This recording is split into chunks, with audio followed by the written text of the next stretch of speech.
자, 지금부터 우리 인지 수준에 근거한 일상생활에 참여시키라는 목표로 할 수 있는 알렌에 대한 소개를 하도록 하겠습니다. 이 알렌 인지 검사는 그 인지 수준에 따라서 레벨을 정하도록 되어 있고, 그 레벨에 따라서 인지 기능을 측정하는 도구입니다. 그래서 개념적으로 봤을 때는 레벨을 6개로 나누고 있고 6단계로 나누고 있고, 6단계에 따라서 얼마 정도의 그 사람의 인지 수준을 알려주고 있습니다. 따라서 그 인지 수준에 맞춰서 우리가 ADL 훈련을 할 수 있게 되겠습니다. 그러니까 우리가 ADL 훈련을 할 때 제일 중요한 부분은 이 사람이 지시를 잘 따를 수 있는지, 혹은 외부 정보와 얼마만큼 잘 인터랙션을 잘 하는지, 내지는 그리고 그걸 얼마나 기억하는지, 학습하는지, 이런 것들이 되게 중요한 부분 되겠죠. 그래서 그런 부분에 대해서 평가를 해서 그 사람이 인지 수준을 얼마만큼 갖고 있고, 외부 활동을 얼마만큼, 외부랑 얼마나 인터랙션을 잘하느냐, 정보를 잘 활용할 수 있느냐, 이거에 따라서 ADL 훈련을 정할 수 있다고 생각됩니다. 이 사람이 감각을 받아들일 수밖에 없는 수동적인 상태라고 한다면 이 사람한테는 ADL 훈련을 한다기보다는 보호자 교육을 통해서, 그래서 그 보호자한테 얼마만큼 이 사람한테 잘 적응할 수 있는지, 잘 참여할 수 있는지를 만들어주는 게 중요하고, 혹은 그 인지 수준을 높이는 게 더 중요할 거고요. 이 사람이 어느 정도 일부만 가지고 인지 수준을 가지고 있다, 그래서 어느 감각에 대해서만 집중을 유지하고 어느 일정 시간 안에서만 집중이 유지된다고 한다면 이 사람한테는 어떻게 접근을 할 것인가, 이런 가이드라인을 알렌이 제시하고 있습니다. 그래서 알렌이 가장 이상적인, 어떻게 보면 그 사람의 인지 수준에 따라서 AD를 어떻게 접근할 것인가, 이런 것들에 대한 걸 주기 있기 때문에 좋은 평가 도구라고 생각이 듭니다. 그 알렌의 코그니티브 모델, 디서빌리티 모델이라고 하는데요. 이 디서빌리티 모델은 중요한 건 이제 코그니티브 인지적인 기능 능력하고 실제로 치료를 하는 데 있어서 그 사람의 활동에 얼마나 수행할 수 있는지, 내지는 수행해야 되는 과제들에 대해서 얼마만큼 통합을 시키느냐, 이런 부분이 되게 중요한 부분이 되겠습니다. 그래서 그 갖고 있는 최대한의 인지 기능을 가지고 일상생활에 참여할 수 있도록 한다는 것 자체가 중요한 부분이 되죠.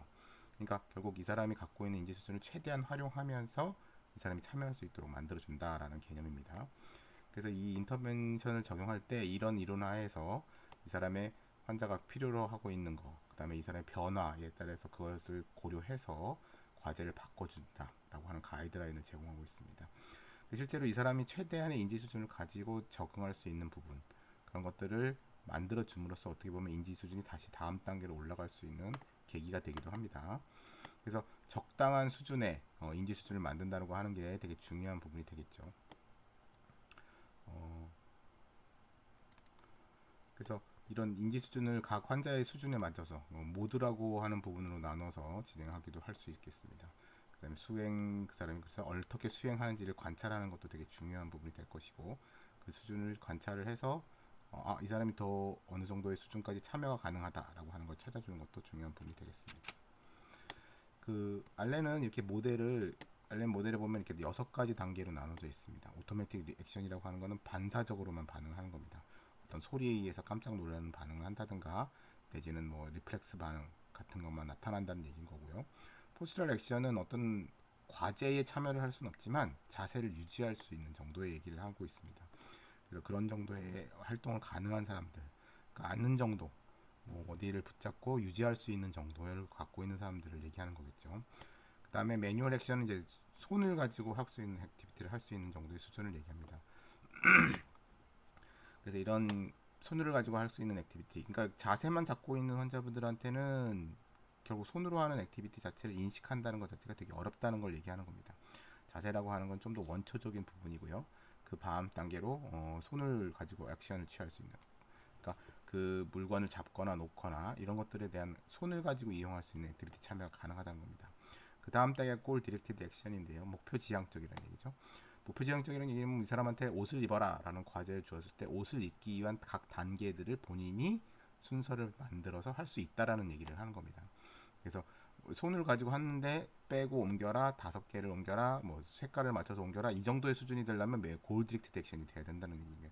그냥 패그보드를 옮겼다 또 끼웠다 하는 거 정도만 가지고 할 수 있는 수준은 3레벨이고, 그 다음에 4레벨은 골 디렉티드, 목표를 달성할 수 있는 수준의 액티비티를 말하는 겁니다.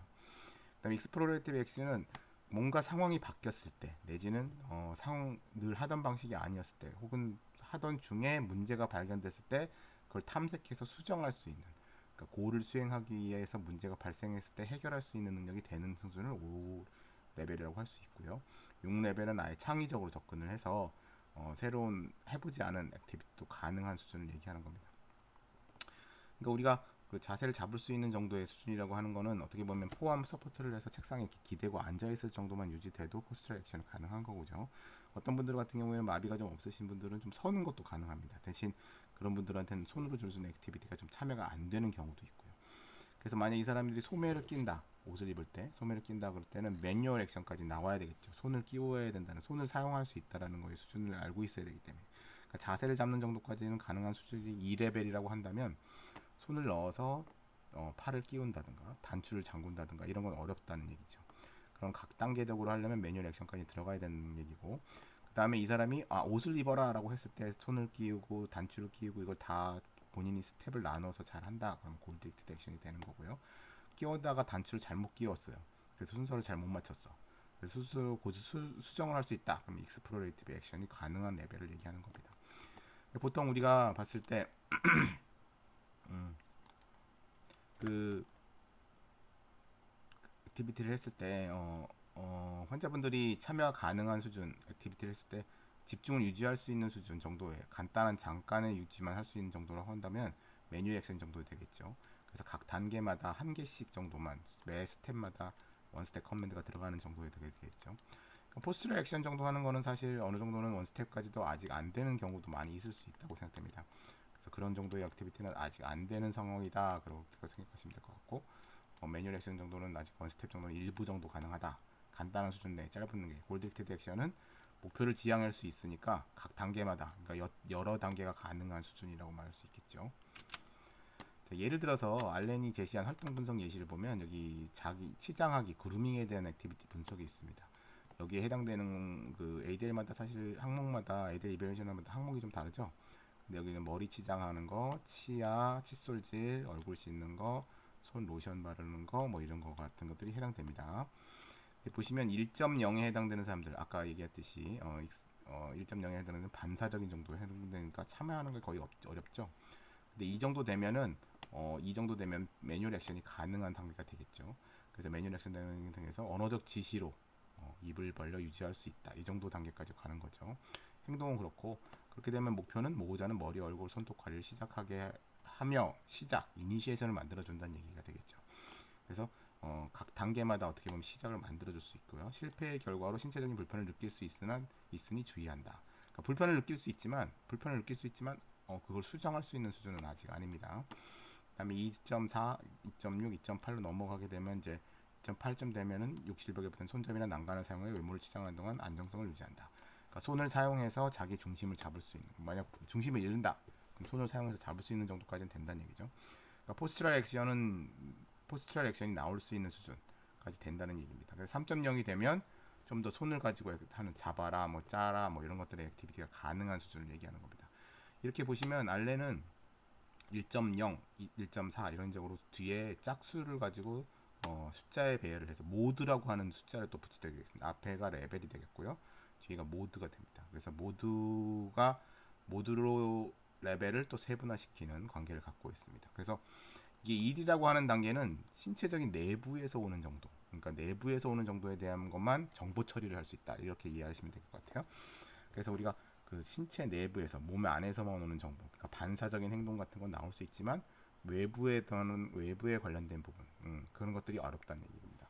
근데 이게 0, 4, 0, 2, 4, 6, 8 이렇게 들어가게 되는데요. 그렇게 되면 5개가 되죠. 0, 2, 4, 6, 8. 근데 보통 이제 그 중간 레벨, 4에 해당되는 걸 그 해당하는 범위 중에 가장 그 해당하는 정보를 가장 잘 처리할 수 있는 단계를, 그 레벨의 가장 적절한 최적 수준을 4로 보시면 되겠습니다. 그러니까 1.4다. 그러면 신체 내부에 대한 정보를 가장 적절하게 최대한 사용한다. 그럼 그보다 숫자가 올라가는 건 어떻게 되냐면 그 다음 단계, 예를 들면 이게 리플렉시브이면 그다음 포스처럴 액션이 들어가죠. 그러니까 신체에 대한 게 일부 어느 정도 나오는 단계가 겹쳐질 수 있다. 그러니까 일부만 처리가 될 수 있다는 거죠. 완전히 되려면 2.0 수준으로 올라가야 된다는 얘기입니다. 그래서 2.4 그러면 자세에 대해서는 어느 정도 유지가 된다. 근데 2.6 정도 되면 손을 이용해서 어느 정도 잡을 수 있는 거가 일부가 가능하다. 이렇게 이해를 하시면 되겠습니다. 좀 더 자세한 거는 좀 더 나중에 가서 설명을 드리도록 할 거고요. 그렇게 해서 이런 단계들을 통해서 그 사람의 AD를 훈련시킬 수 있겠다 이거죠. 그래서 만약 예시를 들면 이렇습니다. 그러니까 이 사람이 원스텝 커맨드 정도 되는 사람이고 팔을 한 단계씩 넣는 건 가능한 수준이다. 그럼 어느 정도 될까요? 그럼 3레벨 정도 되겠죠. 3레벨. 이 사람이 근데 그 3레벨이라고 한다면 그 3레벨에서 할 수 있는 액티비티는 손을 이용해서 액티비티에 참여할 수 있는 매치가 좀 필요하긴 하지만 그렇게 할 수 있겠습니다. 근데 이 사람 옷을 입으세요. 옷을 갖다 주는 옷을 입을 수 있는 정도가 되게 되려면 4레벨 정도까지 올라가야 되는 거죠. 그렇죠? 4레벨, 그러니까 뭐 콜 디렉티드 액션까지 가능한 수준까지 올라가야 된다는 얘기입니다. 그래서 알렌은 그래서 펑셔널 레벨이라고 하는 걸 평가하기 위해서 이 평가 도구를 사용하고 있고 그 단계가 0에서부터 6단계로 이루어져 있습니다. 그래서 제너럴라이즈하고 리플렉시브 앤 액션이 0이라고 한다면 그러니까 거의 코마 상태 내지는 코마 다음 상태 우리가 MCS라고 하는 미니멀리 컨셔스 스테이트 상태 정도 된다 그러면 0레벨이 될 것이고요. 반사적인까지 된다면 1레벨이 되겠죠. 근데 6레벨이 되면 이제 정상적인 우리가 보통 이제 최대의 기능을 사용할 수 있는 기능을 얘기하는 겁니다. 그래서 중재는 이런 모델들을 사용하게 되고요. 그래서 포스트 어큐트나 리해빌리테이션 단계, 롱텀 케어 각 단계에서 모두 다 사용할 수 있는 단계라고 설명하고 있습니다. 그래서 태스크 어널리시스를 통해서 이 사람을 평가할 수도 있습니다. AD를 시켜봐서 아까 보여드렸던 그런 표 같은 걸 이용해서 그 사람이 액티비티를 수행하게 했을 때 손에 대한 어떤 사용 방법을 사용할 수 있느냐 그럼 이 사람은 3레벨, 2레벨 정도까지 올라간다고 보면 되고 3레벨까지 올라가면 된다고 손을 이용해서 어떤 액티비티를 참여하기가 좀 어렵다. 자발적으로 그 정보를 활용하기 어렵다. 그럼 이제 이 사람은 2레벨 정도로 생각하면 되겠고 문제를 있을 때 어느 정도 해결을 한다. 그럼 이제 3레벨까지 올라간다고 볼 수 있겠습니다. 그러니까 그런 단계로 정해진다면 이 사람이 치료적인 액티비티, 테이블탑 액티비티라는 걸 할 때도 어느 정도 어느 수준까지 과제를 줄 것이냐, 그 다음에 가이드는 어떻게 줄 것이냐 이런 것들을 정할 수 있겠죠. 그래서 쇼텀골이라고 하는 거는 보통 커런트 모드에 해당하는 퍼포먼스를 만들어주는 게 쇼텀골입니다. 그래서 롱텀골은 그런 어떤 변화가 있을 것이다라는 예상. 이 사람이 3.0 수준에서 할 수 있는 레벨이다. 그렇죠? 그럼 3.0에서 4.0까지 올라갈 수 있는 수준을 목표로 잡는다든가 이렇게 잡을 수가 있겠죠. 그래서 최종적인 골의 목표는 클라이언트의 현재적인 스킬을 최대한 만들어주는 거, 스킬을 유지시켜주는 겁니다. 그러니까 이 사람이 원스텝 커맨드가 잘 안 된다고 해서 토탈로 도와줘 버리면 이 사람은 참여할 수 있는 기회가 전혀 없겠죠. 그러면 이 사람의 인지 수준은 최대한 최적으로 사용할 수 없기 때문에 더 다음 단계로 돌아가기가 어렵다는 얘기입니다. 그러니까 그런 단계를 가지고 진행하게 됩니다. 참고로 이제 이 알렌이라고 하는 사람은 처음에 이 이론을 만들 때 이제 발달학적 이론에서 접근했다고 얘기들을 해요. 그래서 발달학적 이론, 그러니까 처음에 아기들이 태어났을 땐 사지에 대해서 인식하지 못하고 내부에서 오는 감각에만 인식을 하게 되죠. 그러다가 어느 정도 입이라고 하는 과정, 입이라는 감각을 통해서 손이나 이런 걸 빨면서 손에 대한 감각, 다리에 대한 감각을 갖게 되고 그걸 통해서 탐색을 이제 손을 뻗칠 수 있는 범위로 점점 넓혀지게 된다는 거죠. 그래서 그런 손을 만지면서 그 다음 단계, 그래서 손 위에 있는 팔, 다리 이런 걸 이용해서 이제 자세를 위로 세우게 되고 앉게 되고 그래서 체간에 대한 중심을 점점 잡게 되는 거죠. 그래서 그러면서 손을 뻗는 거에 대한 감각 그런 거는 거리감을 알게 되는 그래서 그게 프로프로셉션에서 오는 정보가 되는 겁니다. 이 팔을 뻗을 수 있는 팔의 길이에서 느껴지는 팔의 관절의 움직임을 가지고 이 정도의 거리는 팔을 뻗을 수 있는 거리다 하고 시각적으로 이제 맞추는 거죠. 그럼 시각적이게 발달을 하면서 팔과 시각을 통해서 그 다음에 이제 시각이 발달하게 됩니다. 그래서 시각을 통해서 거리를 거치게 되는 단계가 되는 거죠. 클라우디오 알렌이라는 사람이 만들었고요. 이분은 2019년에 돌아가셨습니다. 그래서 그 후에 이제 그 같이 일하는 동료들이나 이런 분들이 계속 이론을 많이 진행하고 있고요. 인지장애 모델이라고 하는 것 자체를 만들어서 했고요. 처음에는 이제 정신장애 환자들한테 어려운 패턴을 관찰하게 되니까 특이하게 어떤 부분에 대해서는 특징을 갖고 있다. 아까도 얘기했듯이 어떤 내부적인 거에만 집중하는 사람이 있는가 보면 일부 외부 특히 신체에 대한 걸 처음에는 알게 된다든가 그다음에 그다음에 팔을 이용한 손을 이용한 액티비티를 참여한다든가 이런 건 어떤 정보 처리의 범위 그러니까 기본적인 이론이 정보 처리 이론에서 왔습니다. 그래서 그 정보 처리 이론이라고 하는 것을 찾게 됐고 그걸 넘어서 하게 되었죠. 그래서 센서리 모터 액션이라고 하는 거는 피지컬하고 케미컬 스트럭처를 갖고 있고 이게 그 브레인에서 나타난다 이겁니다. 그 뇌의 어떤 물리적이고 화학적인 구조에 의해서 우리의 그 활동들이라고 하는 것이 만들어지는 게 원칙이고요. 그게 원리고다 이거고요. 그다음에 그것을 우리가 그런 것들을 통해서 어떤 행동이 나오게 된다. 관찰할 수도 있고 평가할 수 있는 그런 행동들이 나오게 되는데 이 루틴 태스크 우리가 일상생활을 한다는 것 자체에서 보면 그런 것들이 리미테이션 어떤 게 잘 안 되더라 어떤 게 진행이 안 되더라는 걸 관찰할 수 있다. 그래서 그런 어떤 공통적인 특징 인지 수준이 이렇게 발달하는 게 내부에서부터 점점 신체 그 다음에 팔 그 다음에 그 과제 자체에 대한 어떤 목표 그 다음에 문제 해결 이런 단계로 점점 올라간다고 하는 것을 설명하고 있습니다. 그래서 이게 6레벨로 만들어져 있다는 것을 이 1960년대에서 70년대 초에 생각을 해냈고요. 그래서 기능적 인지라고 하는 부분에 대한 개념을 만들었습니다. 그래서 개인적 인지 능력과 관찰 가능한 수행을 하는 결과물로 만들어낸 활동의 배경사의 복잡하고 역동적인 상호작용. 그러니까 우리가 과제라는 걸 하게 되죠. 그 과제라고 했을 때 그 과제가 하고 나서 나오는 결과물이 있습니다. 팔이 걸렸어. 그럼 이 결과물에 대한 걸 우리가 분석을 하게 되고 해결할 수 있냐? 안 된다. 그러면 이 사람의 수준은 어떤 익스플로레이티브 액션을 할 수 있는 수준까지는 아니다 하는 어떤 기능적 그러니까 실제로 이 사람의 기능을 하기 위해서 어느 정도 인지 수준을 설명하고 있다 이런 긴 개념이 이제 기능적 인지인데 그런 것들에 대한 것들을 설명하게 됐다 이거죠. 그 다음에 내재되어 있는 인지 능력 자체가 활동 수행에 관찰 가능하고 정성적인 차이에 영향을 준다. 그러니까 정성적이라면 퀄리티가 자체가 달라진다는 얘기죠. 우리가 그런 걸 많이 느낍니다. 그렇죠? 일상생활 할 때 중간에 단계에서 문제가 생긴다든가 어떤 단계는 시작하기 위해서 도와줘야 된다든가 아니면 전혀 집중을 안 한다든가 이런 수준이 점점 나눠져 있잖아요.